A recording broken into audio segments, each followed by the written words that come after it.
Ceci, chers téléspectateurs, sera peut-être l'unique fois de votre vie où vous aurez l'occasion d'entendre une information non censurée. Ce que j'ai à vous dire est très important. J'ai dû tuer beaucoup de monde et je serai moi-même tué pour vous transmettre ce message. J'ai dû prendre la décision de faire passer votre intérêt avant ma propre vie. Je le fais d'abord pour vous. Pour que vous vous réveilliez et que vous changiez. Mais avant de vous dire ce que j'attends de vous, je vais vous donner les faits. Et ce sont vraiment les faits. La NSA enregistre tous les coups de fil, les emails, les textos sur la Terre, les gens comme Snowden ou Assange qui nous donnent les infos nécessaires pour protéger la démocratie sont traqués et persécutés par le gouvernement des États-Unis. Ce gouvernement a été fondé par les riches. Il aime maintenir le peuple dans le noir, dans l'ignorance, à un niveau intellectuel infantile. Il s'assure que le peuple est occupé à faire de l'argent pour survivre, qu'il s'occupe de sa famille, de sa maison, de son jardin, et ils veulent faire croire aux gens qu'ils sont libres, qu'ils ont le choix de faire ce qu'ils veulent. Mais ils ne peuvent pas. Les personnes qui vous représentent sont payées pour que vous restiez dans votre bêtise, dans votre petit monde bien fermé sur lui-même. Comment se fait-il qu'il n'y ait pas de législation sur les armes à feu alors qu'il y a un massacre tous les mois? Aux États-Unis, il y a 11 000 morts par arme à feu tous les ans. En Angleterre, seulement 300. Pourquoi? Parce qu'en Angleterre, ils n'ont pas d'armes. Les gens ne possèdent pas d'armes. Point à la ligne. Ce que j'ai fait par le passé et ce que je suis en train de faire n'est qu'une conséquence de l'absence de législation. On ne vérifie même pas les antécédents des clients pour savoir s'ils ont un passé criminel. Simplement parce que 50% des sénateurs sont payés par les marchands d'armes. Alors réveillez-vous. L'assurance maladie. Elle bénéficierait à 90% de la population américaine. Pour faire simple, tous les pays développés l'ont déjà. Et presque 50% des Américains sont contre. Parce que le lavage de cerveau médiatique fonctionne à merveille. La guerre en Irak était criminelle. Bush, Cheney et Rumsfeld ont menti aux Nations Unies et au reste du monde. Saddam n'avait pas d'armes de destruction massive et n'avait rien à voir avec Al-Qaïda. Nous savons que nos amis saoudiens ont financé les attaques du 11 septembre. Mais à cause de leur pétrole, nous ne faisons rien contre eux. À la place, nous avons envoyé nos soldats se faire tuer dans des pays qui n'ont rien à voir avec le terrorisme intérieur. Pourquoi Obama n'a pas fait juger le gouvernement Bush? Bush a coûté des centaines de milliards aux contribuables et a commis des crimes de guerre. Pourquoi Obama n'a-t-il entrepris aucune action en justice? Parce qu'ils sont tous les deux membres du même club. Il y a eu plus d'immigrés renvoyés sous son gouvernement que sous n'importe quelle autre présidence. Pourquoi n'a-t-il pas fermé Guantanamo, où des prisonniers sont enfermés sans avoir eu droit à aucun procès, sans aucune preuve depuis maintenant 13 ans? Il n'a pas mis son veto à l'approvisionnement des détenus dans le National Defense Authorization Act, ce qui en clair permet la détention infinie et sans procès, américains y compris. Nous avons une crise constitutionnelle aux États-Unis. Nous avons un État voyou, un État qui viole toutes les lois internationales, qui viole la Magna Carta, charte qui définit depuis 800 ans ce que nous appelons justice. Obama devrait être jugé pour ça et il devrait aller en prison. Les prisons, justement. Aux États-Unis, nous sommes 5% de la population mondiale et nous avons 25% de la population carcérale mondiale. Les gens vont en prison pour 10 grammes de cocaïne.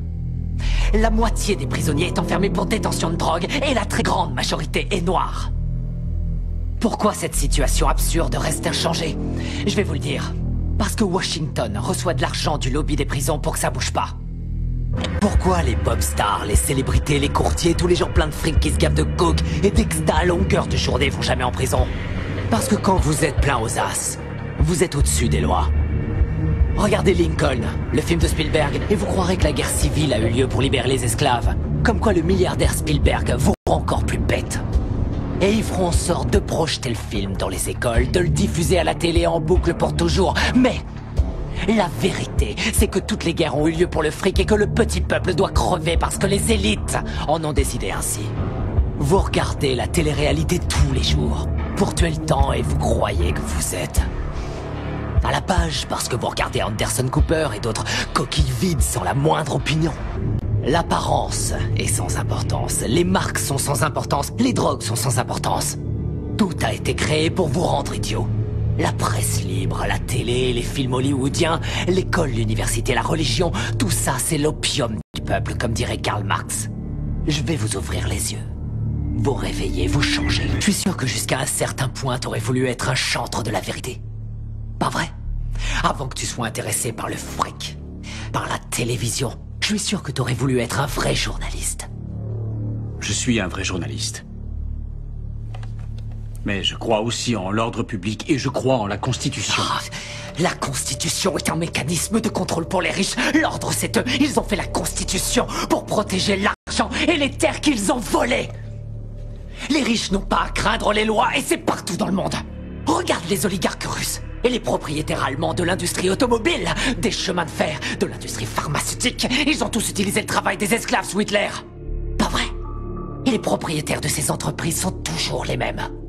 La couronne britannique. Pas vrai. Et les nantis africains, eux, ils massacrent leur propre peuple. Ils empêchent leur pays de se développer. On lèche le cul des dirigeants arabes qui viennent avec leurs pétrodollars acheter des voitures de luxe à nos entreprises américaines pendant que quotidiennement ils exécutent leurs prisonniers.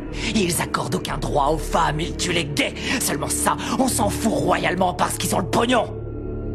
Nos grands patrons ne sont que des gangsters en costume à rayures. Ils se foutent complètement du régime des lois.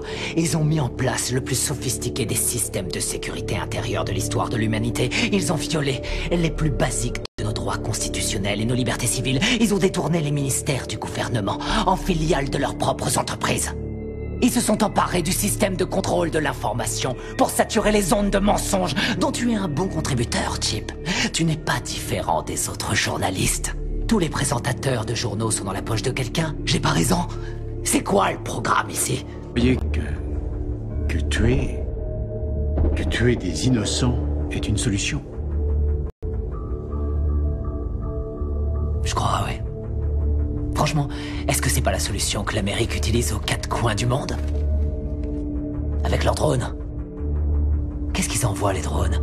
Des bombes ou des bonbons pour les petits-enfants? On tue 50 gamins, Chip, pour avoir un terroriste. On paye pas le tiers-monde, peut-être? On les laisse crever de faim, et crever tout court pour maintenir notre niveau de vie. La situation est grave.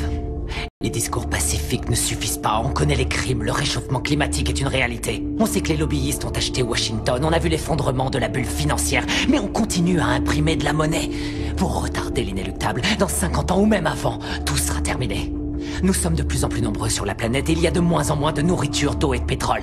Dans une centaine d'années, il n'y aura plus de terre du tout. Avec des mots, on changera rien, c'est trop tard. La seule façon dont je peux intervenir sur ces vies, c'est en les prenant. La seule façon dont je peux intervenir auprès de toi, c'est en te tuant. N'y a-t-il pas une meilleure solution? Par exemple, fonder un parti. Enfin, convaincre. Convaincre les gens de vous élire, faire la différence dans les... Me faire élire? Me faire élire dans quoi? Tu m'écoutes pas. Ça sert à quoi de se faire élire? Arrête de dire des conneries. Type, c'est quoi la politique? Que tu sois démocrate ou que tu sois républicain, ça change strictement rien. Tous les gouverneurs, qu'ils soient républicains ou démocrates, ont été achetés. On peut toujours voter et élire quelqu'un. Ça change rien. Ce sont les lobbyistes qui ont le pouvoir. Toutes les histoires ont deux versions différentes, chacun a son opinion. C'est ce qui donne à la démocratie tout son intérêt. Le fait que nous puissions tous exprimer notre opinion.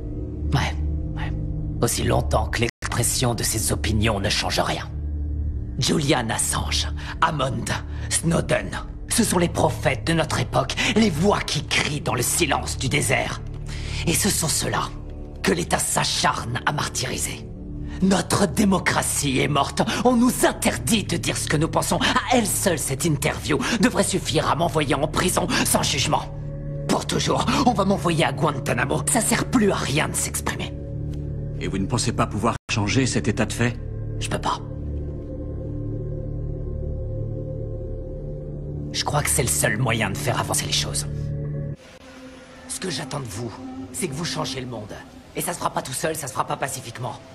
Nous allons devoir tuer les riches. Sortez de chez vous.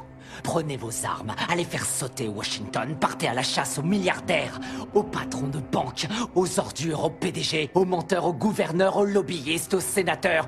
Tout ça, c'est du pareil au même, il faut les pendre! Au premier arbre que vous trouverez, nous devons faire le ménage, tout rendre propre. Nous devons repartir du début. Il nous faut une nouvelle chance. Mais je peux pas le faire seul. J'ai besoin de votre aide. J'ai besoin de vous maintenant.